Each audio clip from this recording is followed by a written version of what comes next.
అందరూ ఎలా ఉన్నారు? బాగున్నారా? ఈరోజు నేను గంగవాయిల కూర టమాటా కూర చేస్తున్నాను. దానికోసం ఒక పావు కేజీ టమాటాలు, ఒక ఆనియన్ తీసుకున్నాను. ఒక 2 కట్టల గంగవాయిల కూర తీసుకొని నీట్గా వాష్ చేసి పెట్టుకున్నాను. ఫస్ట్ అయితే ఆవాలు, జీలకర్ర అవన్నీ వేసేసాను. ఆవాలు, జీలకర్ర, మినప్పప్పు, శనగపప్పు, ఆనియన్ వేసేస్తున్నాను. ఒక ఆనియన్ ఇది కొద్దిగా కరివేపాకు, కొంచెము ఫ్రై అవ్వాలి.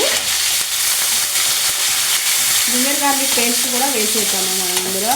ఈ గంగవాయిల కూర అనేది సమ్మర్లో చాలా బాడీకి చలవ చేస్తుంది. తింటే చాలా అంటే చాలా మంచిది గంగవాయిల కూర అనేది. గంగవాయిల కూర అనేది ఇప్పుడు సమ్మర్లో బాగా దొరుకుతుంది అన్నమాట మనకి. చలికాలం అంత ఎక్కువ రాదు, ఇప్పుడైతే సమ్మర్లో అయితే బాగా వస్తుంది మన గంగవాయిల కూర అనేది. జింజర్ గార్లిక్ పేస్ట్ ఇదంతా 1 నిమిషము మనము వేయించాలి. బాగా వేయించుకోం కదా, కొంచెం వేగింది కదా. గంగవాయిల కూర ఫస్ట్ వేసుకోవాలి, టమాటా వేసుకోకూడదు. ఎందుకంటే ఇది మనకి ఆకుకూర అనేది పసల వాసన అనేది వస్తుంది కదా, అది ముందు వేసేసుకోవాలన్నమాట. కొంచెం నూనెలో ఫ్రై అవుతే మనకి ఆ పసల వాసన అనేది తెలియదు గంగవాయిల కూర. నేను తీసుకున్న టమాటా క్వాంటిటీకి బట్టి నేను 1 కప్పు గంగవాయిల కూర వేసాను. 2 కట్టలు, 2.5 కట్టలు. 3 కట్టలు తీసుకుంటే కొంచెం ఖరాబ్ అయింది. 2.5 కట్టలు ఉంటాయి ఇవి. ఇది ఒక 2 నిమిషాలు వేగనిద్దాం. చూడండి, గంగవాయిల కూర అనేది వేగింది. కొంచెం పసుపు వేస్తున్నాను.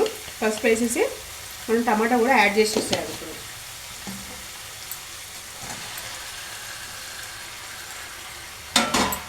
టమాటా మంచిగా మగ్గనిచ్చేసేసుకోవాలి. బాగా ఇట్లా మంచిగా మగ్గనిచ్చేసేసుకోవాలి. బెండి ఫ్రై చేసుకొని పక్కన ఉంచుకొని తినుకుంటూ నేను వీడియో చేస్తున్నాను. బెండి అనేది చాలా అంటే చాలా మంచిది, పిల్లలకు కూడా చాలా మంచిది. మెమరీ కూడా బాగా పెరుగుతుంది బెండి అనేది. నేను వీడియో కూడా పెట్టినా చూడండి. లేత బెండి తీసుకొని ఏం చేసుకొని కొంచెం హాఫ్ బాయిల్ వేసేసుకొని నూనెలో జస్ట్ ఫ్రై చేసుకొని దీనిపైన సాల్ట్ చల్లుకొని తింటే చాలా అంటే చాలా బాగుంటుంది. ఒక 2 నిమిషాలు అయితే దీన్ని వేగనిద్దాం. ఆనియన్ అంతా కూడా టమాటా ఆనియన్ అంతా ఆకుకూర అంతా మగ్గింది. సాల్ట్ వేస్తున్నాను, టేస్ట్కి తగినంత సాల్ట్, రాక్ సాల్ట్ వేసాను. కలిపేద్దాం ఒకసారి. ఇంకొక 2 నిమిషాలు మూత పెట్టేద్దాం. మంచిగా ఇట్లా మెత్తగా అయిపోయింది. సాల్ట్ అంతా వేసాను కదా, కొంచెం కారం కూడా యాడ్ చేస్తున్నాను. టేస్ట్కి తగినంత కారము చూడండి. ఒక చిన్న హాఫ్ టీ స్పూను, కొంచెమే కాబట్టి కూర ఒక చిన్న హాఫ్ టీ స్పూన్ సరిపోతుంది. ఒక కారం 1 నిమిషము జస్ట్ పచ్చివాసన పోయే వరకు ఏం చేసుకొని మనం కొంచెం వాటర్ అనేది యాడ్ చేసుకోవాలి. ఇందులో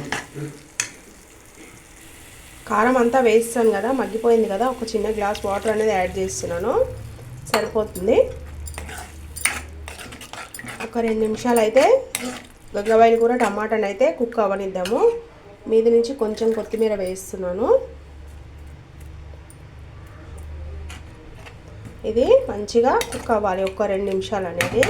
ఒక 2 నిమిషాలు కుక్ అయ్యాక చూపిస్తాను. కూర అనేది అయిపోయింది. గంగవాయిల కూర టమాటా అనేది అయిపోయింది, సరిపోయింది. ఈ గ్రేవీ ఇంత ఉంటే సరిపోతుంది. అంతా దగ్గరకు వచ్చేసింది. నేను స్టవ్ అనేది ఆఫ్ చేసేసుకుంటున్నాను. ఆఫ్ చేసేసుకొని సర్వింగ్ బౌల్లోకి అయితే తీసేసుకుంటాను కూర అనేది. ఎంతో టేస్టీగా ఉండే గంగవాయిల కూర టమాటా అయితే రెడీ అయిపోయింది. సర్వింగ్ బౌల్లోకి అయితే తీసేసుకున్నాను. ఇది రైస్లోకి బాగుంటుంది, చపాతీలోకి కూడా బాగుంటుంది. ఓకేనా ఫ్రెండ్స్, ఈ వీడియో కనుక మీకు నచ్చినట్టయితే లైక్ చేయండి, షేర్ చేయండి, నా ఛానల్ సబ్స్క్రైబ్ చేయండి. ఓకేనా, బాయ్ బాయ్.